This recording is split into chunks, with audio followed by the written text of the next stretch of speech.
Alright, now this is Ford. Those of you who are supposed to be seeing this already know who I am and you know how to get back to me. Now, we got a business opportunity here, and many of you already know quite a bit about me and the businesses that I have been engaged in.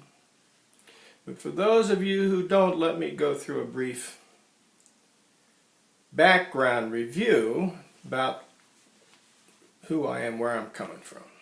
Now, when I went to Holy Cross in 1966 on a football and track scholarship, turned out I was better at track, but there was no money in it even if I went to the Olympics, and I was too small for football. But one of the things you might not know is that I won the New England Golden Gloves welterweight 1968. And the reason you don't know about that is that I didn't make the Olympic team, although I went to the trials.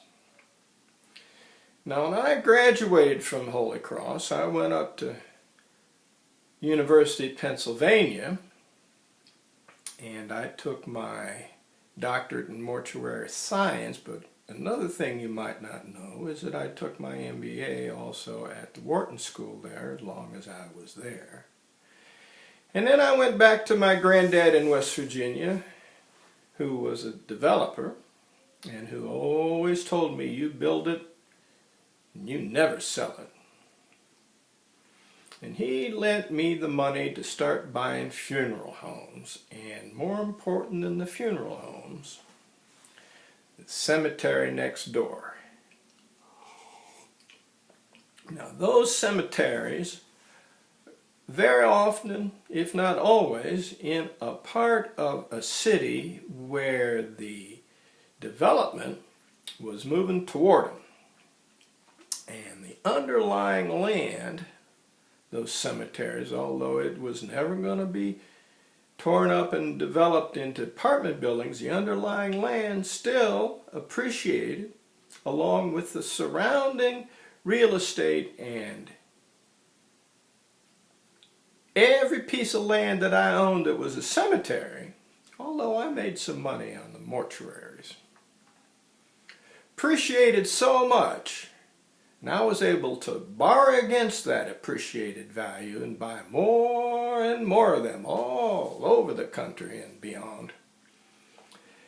That by 1985 we were not spending a dollar that was taxable income. And by 1980 we were already billionaires in my family before I was 40 years old. So 1990, I started looking around for things to do because I had people taking care of that mortuary business, and the thing that I landed on was the mixed martial arts that had begun in 1980 in a formal way, the same time that the World Wrestling Entertainment got formalized. And it occurred to me that if the world wrestling people could take enhancing, performance improving, and quick healing drugs, then why couldn't the mixed martial arts guys do that? And in fact, some of my guys who I supported and discovered and promoted, and we made some money with those people, did indeed turn themselves into